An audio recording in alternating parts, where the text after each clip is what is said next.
Dámy a páni, asi dám mikrofon hneď pánovi starostovi. Dodržíme dekorum. Takže já vám teď už popřeju krásný dobrý večer. Malinko možná zvlhneme a jo na chvíličku a já myslím, že to nám vůbec nevadí, protože mám dobrou atmosféru. Takže kluci, já vás všechny vítám v Pavlovicích ze Slovenska, protože já se moc přiznám, já jsem koncipoval tyto hudební Pavlovice, jak jsem řekl, že to máme domů, ta Morava nás nedělí. Takže tady máte 49% vodu. Ano, a ta nás určitě spojí, chlapi. Takže ať se vám tu pěkně hraje, samozřejmě já myslím, že představovat vás, protože já jsem říkal, že vy jste jedna z nejlepších slovenských kapel, kterou jsem teď za poslední rok slyšel, takže samozřejmě, jestli to je Stano, nebo jestli jsou to kluci u trumpet, tak já myslím, že se vám Pavlovicích bude líbit, chlapci, a ať se vám dobře hraje, my máme takový moto s pěknou písničkou, takže to s pěknou písničkou s náma dovalte, takže ať se vám to společně líbí. Díky, Vlado. Jardo, po vašej kapele to nebude ľahké, lebo vy ste mňa osobne fakt prekvapili. Ako veľmi dobre, veľmi dobre. Máte to tu veľmi dobre nastavené, ale ja verím, že spolu to dnes zvládneme. Nebudeme kecať. Dlho sme čakali, ideme hrať. Poďme sa baviť s Dunajskou kapelou. Tak nejedeme, OK, doriešime posledné technické malé komplikácie. Mrzí nás to, že trošku boli tie prestoje, ale takto sme to mali dohodnuté, takto bolo nastavené, že všetko sa spracuje, my pripravíme všetko svoje a to samozrejme niečo potrebuje. Ako Jarda, ako pán starosta povedal, áno, slovenská kapela, ale dá sa povedať, že my sme taká internacionálna kapela alebo medzinárodná, pretože ako to býva dobrým zvykom, na Morave hráva veľa muzikantov zo Slovenska, ale aj naopak z Moravy na Slovensku a myslím, že v našej kapele je práve táto výnimka vo veľkej miere pravidlom, že väčšina, alebo nebýva to v takej miere, že toľko Moravákov by hralo v slovenskej kapele. My totiž to raz skúšame v Bratislave, raz skúšame na Morave. Včera sme mali skúšku popudinských močidlanov, o tejto dedine ste, verím, ešte nikdy ani nepočuli. Je krásna, ale malička, možno ju nájdete, keď tam budeme mať skúšku. Pozývam vás, ja zatiaľ kecám, kým vyriešime tieto malé veci. A naozaj polovica Dunajskej kapely je zo Slovenska, sídlo máme v Bratislave, v hlavnom meste, a druhá polovica kapely je z Moravy, chalani z Břeclaví, Čejkovíc, Šardíc. A dokonca máme takú skúsenosť, že sme hrali na jednom festivale minulý rok, kde sme mali na výpomoc jedného chlapca z Rakúska, takže sme boli trojštátna kapela, Slováci, Česi, ako my povieme. Aha, bol tam aj teda Rakúšan nejaký. Jožko, je to v poriadku? Vyskúšame, či to bude v poriadku. Ja si myslím, že zatiaľ to vychádza presne tak, ako boli predpovede. Okolo 9. O 9. bola predpoveď, že trošku tu padne pár kvapiek. To sa naplnilo a za chvíľko to bude preč a ja verím, že minimálne 2 hodinky si tu spolu užijeme, zatancujeme, zaspievame. Pretože my sme sa sem naozaj veľmi tešili, počuli sme o tomto festivale, ako mi pán kapelník povedal, je to 21. ročník a to si zaslúži určite potlesk, pretože je to veľa roboty, jeden človek to sám nedokáže, ale odniekaľ tá myšlienka musela prísť a verím, že má veľmi dobrých, nepoviem spolupracovníkov, musia to byť kamaráti, ktorí tú dýchovku cítia a robia to s radosťou, s láskou, pretože bez tej radosti a lásky k tej dýchovej hudbe to určite nejde. A toto je dôkazom toho, že nás to baví. Včera sme boli v Tvrdonicích, kde boli tvrdonské slávnosti, to už bol nejak 70. ročník, myslím, alebo také veľké číslo. Tu sme na 21. ročníku vašeho hudobného festivalu a verím, že minimálne tých 70 ročníkov sa dožijeme aj tu na Pavlovicích a aj Dunajská kapela sa sem, dúfam, raz vráti. Možno sme pre vás mnohých neznáma kapela. Áno, tento rok oslavujeme 20. výročie nášho vzniku. Vznikli sme v roku 2004, keď sa konali majstrovstvá Európy dýchovej hudby. Vtedy v Bojniciach, v slovenskom krásnom kúpeľnom meste, a vznikol nápad, prečo by sme nezaložili nejakú novú kapelu. Vtedy ja som hrával s dýchovou hudbou Sokolka v Šakvicích, kolega hrával s Misíňankou, ďalší kolega hrával s Borčičankou, Antoníne Konička. Založili sme novú kapelu, Dunajskú kapelu.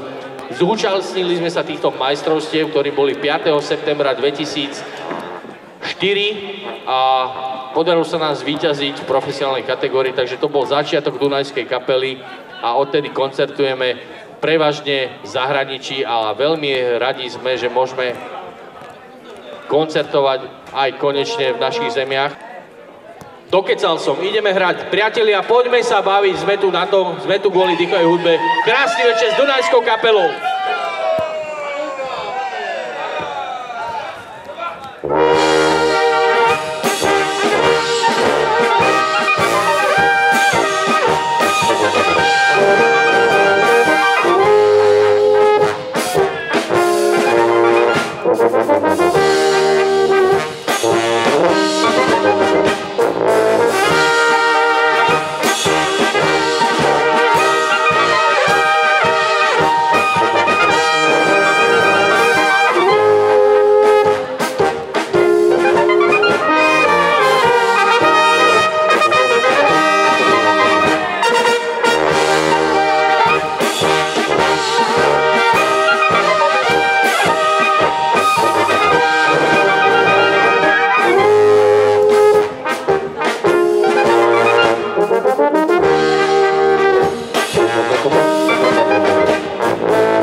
Dámy a páni, nebudeme skromní a musíme sa pochváliť, že v našich hradoch je veľa, okrem toho, že z dobrých muzikantov, pre mňa je to veľkosťou sedieť a stáť vedľa takých super muzikantov, sú to aj veľa komponistov v našich hradoch. A konkrétne jeden z nich, tak myslím, že je ten najmladší, práve dnes oslavuje svoje narodeniny. Kristián Janočko, náš bubeník. Ja vždy hovorím, že je nás 12 muzikantov a jeden bubeník, takže to je ten bubeník. Kristián dneska oslavuje svoje narodeniny. Dievčatám sa, že nehovorí, aký vek, tak necháme to. A od Kristiána si zahráme krásny valčík, ktorý sme nahrali minulý rok, ale nie na CD-čku, priatelia, pretože vieme, my muzikanti, čo sa deje v tejto dobe. CD-čka nikto už pomaly nechce kupovať, kazety, to je úplná minulosť a ja myslím, že CD-čka už patria k tomu tiež. Všetko je na Spotify, YouTube, OnlyFans, TikTokoch a týchto hlúpých veciach všelijakých. Takže aj my, to, čo sme nahrali, nájdete na internete a bude to valčík starým rodičom, ktorý napísal Kristián. Vlastne je to poďakovanie, bez tých starých rodičov by tu ani ten Kristián nebol, ktorý dnes oslavuje tie svoje narodeniny. Ale ešte predtým to bude jedna polka spievaná. Jasné, veď ja som nebude, tak dáme ten valčíček, dáme hneď ten valčíček a potom si povieme niečo o tých spievaných.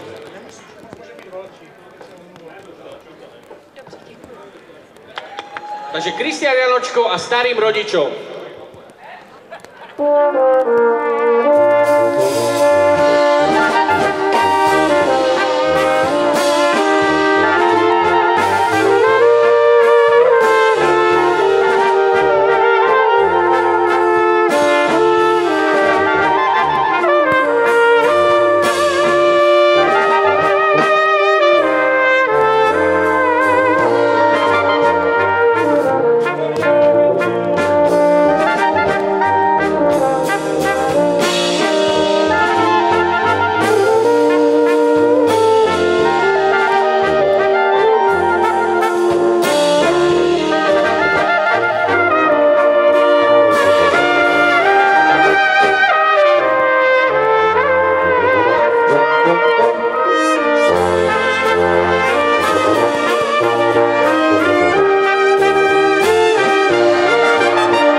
nedbajú. Temu len temu, čo si ma zebere, vynáhrad dajú. Žádajú, na mňa nedbajú. Temu len temu, čo si ma zebere, vynáhrad dajú. Darmo, hej, darmo, babičenko moja, ruky slubujú. Však vernú lásku, takú z vinohrada, predvyhandlujú. Predvyhandlujú, len ma súžujú. Temu len temu, keď v srdci nosí, temu nedajú. Predvyhandlujú, len ma súžujú. Len temu, keď ho v srdci nosí, temu nedajú.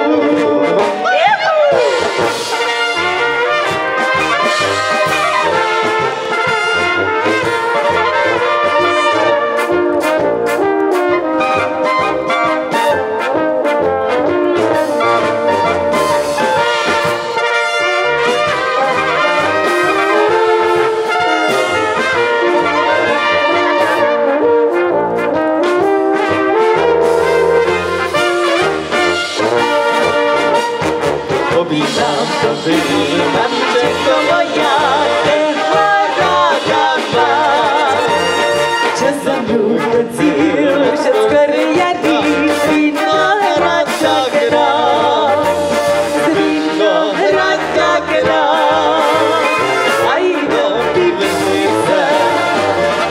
A naša láska nevyhandlovaná je nad tisíce.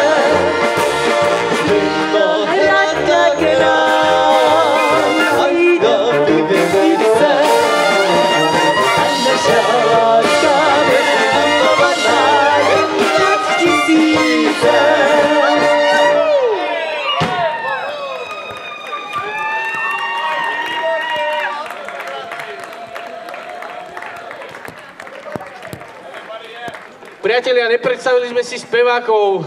To nespieva s Dunajskou kapelou. Je to Peťa Šupová a partnerom je dnes Patrik Silák. Ideme ďalej, nebudeme kecať. V našich radoch máme ďalšieho komponistu. Som si všimol, že Tuna je veľmi, veľmi obľúbený. Má tu veľa obdivateľov. Stano von Orechovský a od neho teraz jeho polka Vendulka.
Dámy a páni, tie dažďové kvapky sa sem tam stále objavujú, ale sa trošku aj ochladilo a preto je potrebné sa k sebe trošku pritlačiť, pritisknúť a preto vám teraz dáme takú mačkačku. Solo na trumpetu vám zahrá Tomáš Marada a bude to skladba od Mirka Kostromka juniora s romantickým názvom Just for You. Takže poďme sa mačkať, túliť a zohrievať a tancovať.